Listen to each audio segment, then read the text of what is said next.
What's up, metal and heavy music fans? It's Flight of Icarus again with MetalTrenches.com, and today we're going to rank the discography of Periphery.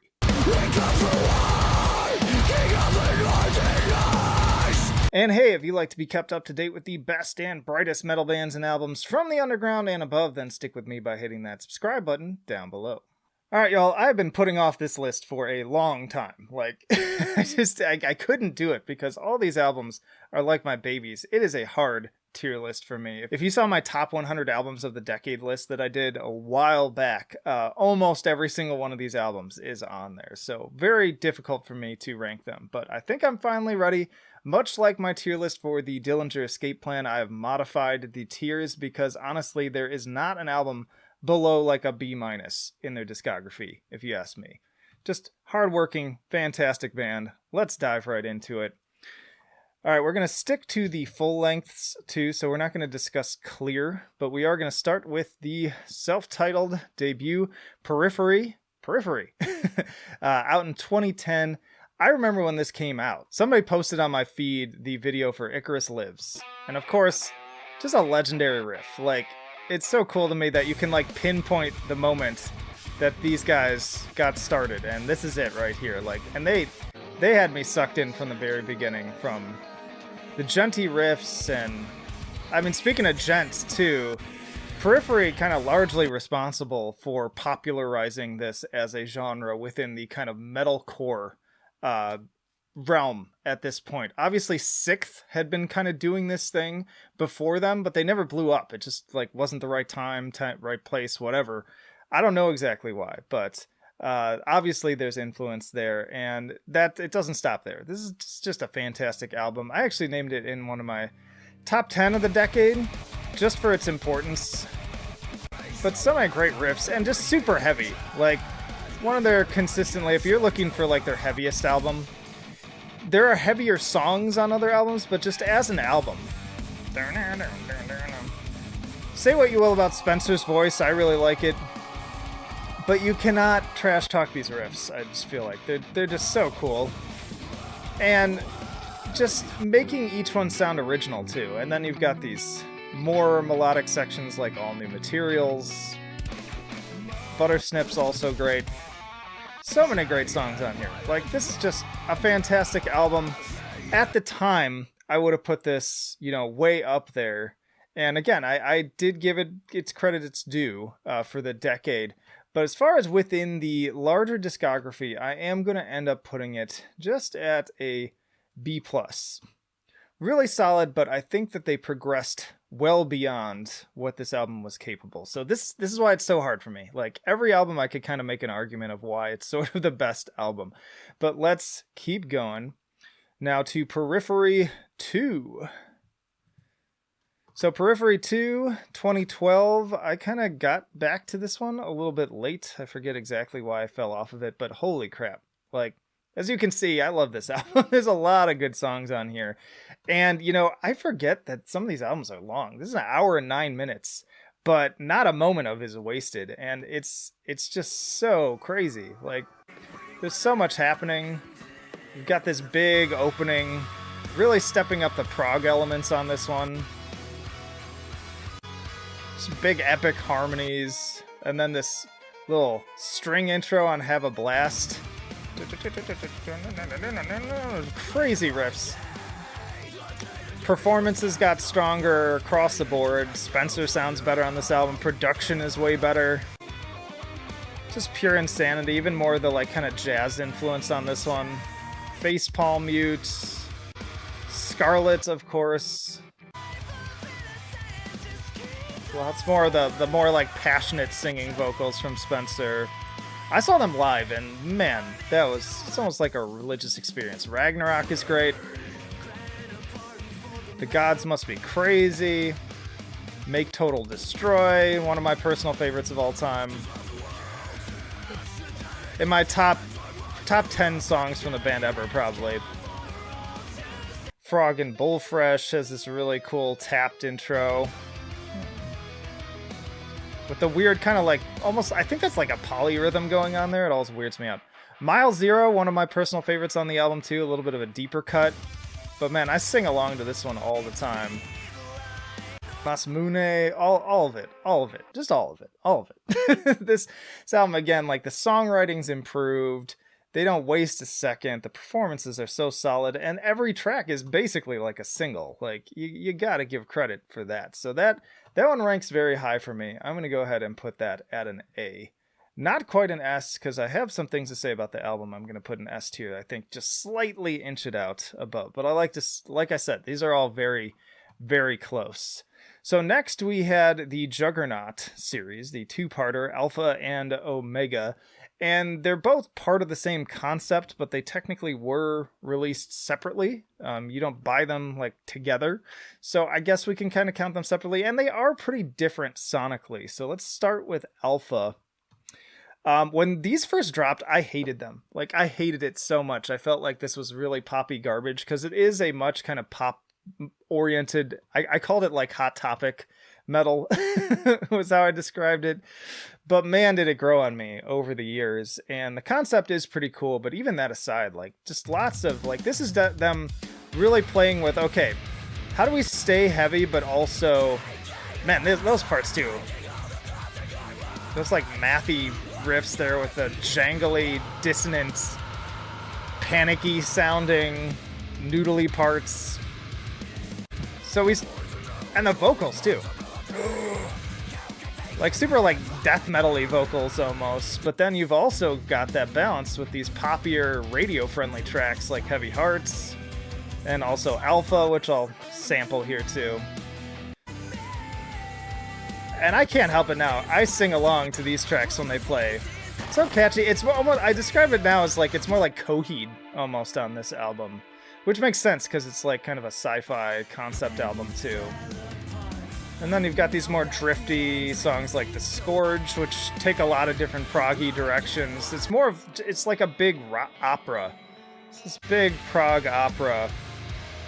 And then yeah, Alpha, really fun. Again, one of the tracks I didn't get at first, but then it's a Coheed track.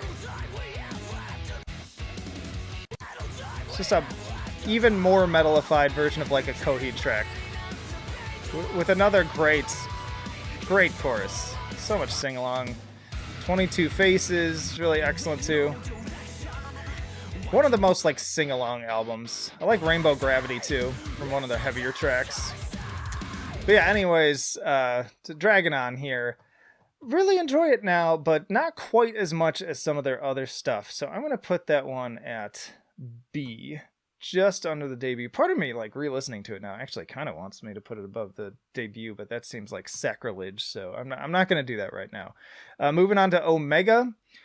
Definitely my least favorite of them. There's the least, like, memorable moments. I think it works well as, like, the second half of a concept album. And it's super heavy. Like, it's much heavier than the first half. But personally, I don't find it to be as, like, re-listenable. There's not as many, like, things going on that I really enjoy. I forgot that there's even this acoustic part, actually. I might just need to spend more time with it, to be fair. I listen to it a lot, but it's been a while. I recall Graveless has some cool moments, but my personal favorite is Hell Below. Just straight up like Meshuggah. Meshuggah stupid heaviness here. I love that part. Yeah, just super, super duper heavy. And you got some other cool moments. It's solid, but it's just, I guess when it really comes down to it, it's just a re-listenability thing. And I'm gonna go back like I always do. I listen to these albums a lot, but for some reason I just haven't come back to this one enough. But I'm gonna put it at B-. For now, that could change. Maybe I'll do a future ranking when they drop another album. But we gotta keep plugging along. We got two more here. Periphery 3, Select Difficulty. Man, just continuing forwards, like, took everything that was great about Periphery 2 and then mixed in some of the elements that they kind of did with the Juggernaut series and wound up with this great mixture of catchy, proggy, technical, heavy goodness. Opens really solid with The Price is Wrong. Plus, you gotta love a Happy Gilmore reference. Just everything, just stepping up their game. Motor Mouth, one of my personal favorites. I always feel like this almost seems like it's left off of Alpha. Just a lot of it sounds very similar songwriting-wise to some of those tracks. But I love screaming along to the Motor Mouth, shut-up. Marigold, of course, their big first like symphonic track. Also in their top 10 tracks of all time. Another kind of Coheedy, like the more and more I think about it, the more they've gone in a very Coheed direction from like their debut is kind of like their second stage Turbine Blade, where it's just very kind of raw, basic stuff, and then they progressed into this, where this feels more like we're moving into a good Apollo side of Coheed on these ones. And then Remain Indoors, just a nice, really cool, chill, relaxing track. Super catchy still, but well composed. So a very dynamic record too. Still has the sing-alongs, but also the heavier parts. You got Flatline. Another great sing-along chorus. Before you let go. Yeah, all around, fantastic album. Very consistent, start to finish. Love it to death. I think the only thing that differentiates these two for me is amount of times I re-listen and go back to it, and I still think I gotta give it to P2 for that. But they're very close. Like I said, all of these are like within millimeters, absolute, just tiny granular measurements of each other, and they're all so good in their own right. But moving on to the last one, as of the time of this recording anyways, depending on when you're watching this, we got Periphery 4, Hail Stan, which I'm wearing my shirt from the tour. Oh man, holy crap. Nothing could have prepared me for, like, I saw them progressing and I'm always excited about their new album, but when I saw that the first track was a almost 17-minute track, that is a ballsy move, even for Periphery, and damn do they pull it off. And they play it live. They play it live at the show, in full. And it's just a prog masterpiece. There's not a second of this that is not just headbanging nonsense. That is just amazing. So many different movements. Got the heavy parts. It really is like the culmination of everything they've been doing so far. And then going back to Sixth, if we're going full circle here, they actually have Mikey do some spoken word vocals right there. So they did tour together. So yeah, Reptile, amazing. And then you've just got your straight up fucking barn burner tracks like Blood Eagle. I love using that clip to open videos.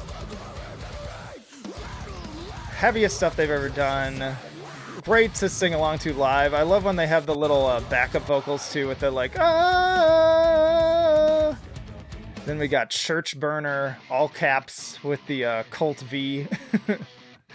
I love that they toy with like black metal tropes and death metal tropes and everything with this. I mean, this is a Periphery hat, in case you didn't know.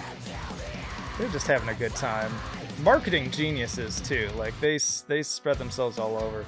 Garden in the Bones, softer track. It's Only Smiles is definitely the poppiest track they've done on the other side of the spectrum. But it's also one of their best songs ever, I think. Another very Coheedy sounding track. Fantastically arranged. The composition is amazing. The melodies. Spencer has probably never sounded better. So good. Follow Your Ghost. Really every track. Every track again. Like this Sentient Glow. Love that drum roll at the beginning. Haven't been talking enough about the drums. Like every member of this band is so talented. But yeah, all that to say, I'm actually going to give Periphery 4 the S tier. They go at the top. And again, it's just because like it's such a, again, culmination of all of those other releases. Like you hear all of it coming together and it's so damn consistent. It's got like the every track is a single quality of P2. It's got the proggy directions of P3. It's got the more kind of conceptual, weird, experimental elements and pop sentiment of the Alpha and Omega albums. and it's still got the raw energy of their debut. So it's like all of them rolled best into one, and that innovation score is what's really pulling it up. Like they continue to just strive forward. So what is your favorite Periphery album? What is your least favorite Periphery album? Tell me why. Let's get a conversation down in the comments. But that'll do it for now. Flight of Icarus signing off. I will see you in the trenches.